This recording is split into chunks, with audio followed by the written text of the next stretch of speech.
किसी ने क्या खूब कहा है कि आप ऊपर वाले के भक्त हो। इसका मतलब ये नहीं है कि आप कभी गिरोगे नहीं। इसका मतलब ये है कि आप जब भी गिरोगे वो तुम्हें संभाल लेगा। नमस्कार दोस्तों, स्वागत है आपका अपने YouTube चैनल फैक्ट गुरु भाई में। तो चलिए आज की ये छोटी सी कहानी शुरू करते हैं। एक समय की बात है, एक बहुत अमीर एक सेठ था। वो जा रहा था कहीं, सड़क किनारे एक भिखारी बैठा हुआ था जो अच्छा भला तंदुरुस्त दिख रहा था और जवान भी था। तो उस अमीर आदमी उस सेठ ने कहा कि तुम इतने तंदुरुस्त और इतने यंग हो और तुम फिर भी क्यों भीख मांग रहे हो। तो उस यंग आदमी ने अमीर सेठ से कहा कि सेठ जी, मुझे खुद को भी शर्म आती है ये काम करने में, पर मेरे पास कोई काम धंधा नहीं है, तो क्या करूं। भीख तो मांगनी पड़ेगी, और यदि मेरे को आज ही कोई काम धंधा मिल जाए तो मैं अभी छोड़ दूँ। मेरे को अच्छा थोड़ी लगता है ना भीख मांगना। तो सेठ ने कहा कि यदि मैं तुम्हें अपना बिजनेस पार्टनर बना लूँ तो कैसा रहेगा।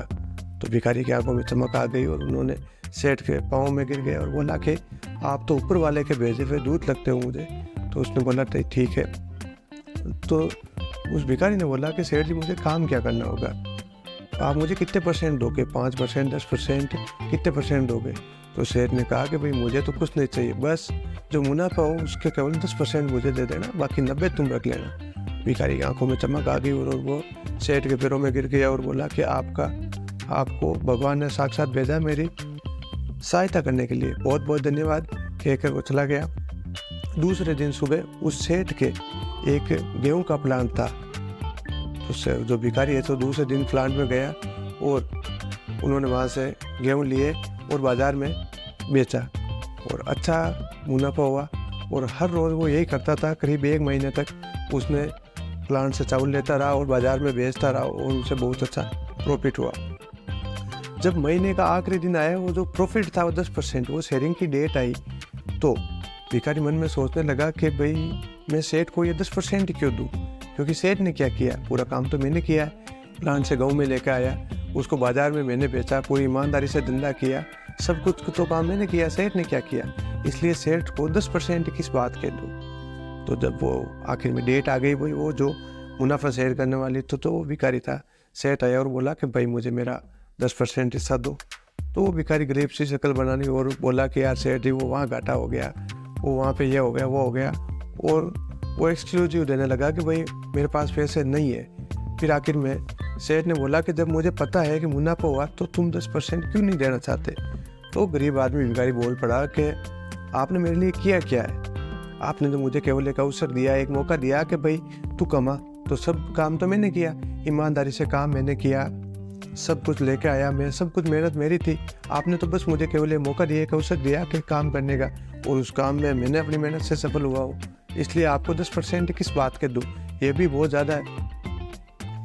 तो ये कहानी हमें ये सार समझाती है कि ऊपर वाले ने हमें यहाँ धरती पे भेजा है, हमारा जन्म दिया है, तो हमें ये अवसर दिया है, तो हम ऊपर वाले को ये 10% का जो हक है ये क्यों नहीं अदा करते। जब ऊपर वाले ने हमें यहाँ भेजा है और ऊपर वाले का जो अपन 10% का जो प्रॉफिट है अपन वो भी क्यों नहीं शेयर करते। जब माँ बाप ने हमें पाला है तो हम अपने 24 घंटों में से केवल 10%, 10 नहीं 5% भी टाइम निकाल कर माँ बाप और ऊपर वाले की भक्ति में समय क्यों नहीं दे पाते हैं। यदि आप महीने के जो भी आपकी सैलरी है या जो भी आप कमाते हो उसका 5% भी आप डोनेट करो या फिर दूसरों की सहायता में लगाओ तो भगवान बहुत खुश होगा, और ये जो भगवान का हक है 10% का वो भी अदा हो जाएगा। तो इसलिए हमें जब भी मौका मिले दूसरों की सहायता में आगे आना चाहिए, और भगवान की भक्ति में ज़्यादा नहीं, बस अपने 24 घंटे में से सब कुछ छोड़ छाड़ के शांति से अपने माता पिता और ऊपर वाले की भक्ति में हमें समय देना चाहिए। आपको ये कहानी कैसी लगी हमें कमेंट करके ज़रूर बताना, और यदि कहानी अच्छी लगी हो तो अपने दोस्तों के साथ ज़रूर शेयर करना, और चैनल को सब्सक्राइब करके बेल आइकन को प्रेस कर लेना, ताकि हम इसी तरह के मोटिवेशनल और फैक्ट वीडियो लाते रहते हैं। धन्यवाद दोस्तों, मिलेंगे किसी अगले वीडियो में, तब तक के लिए जय हिंद, जय भारत।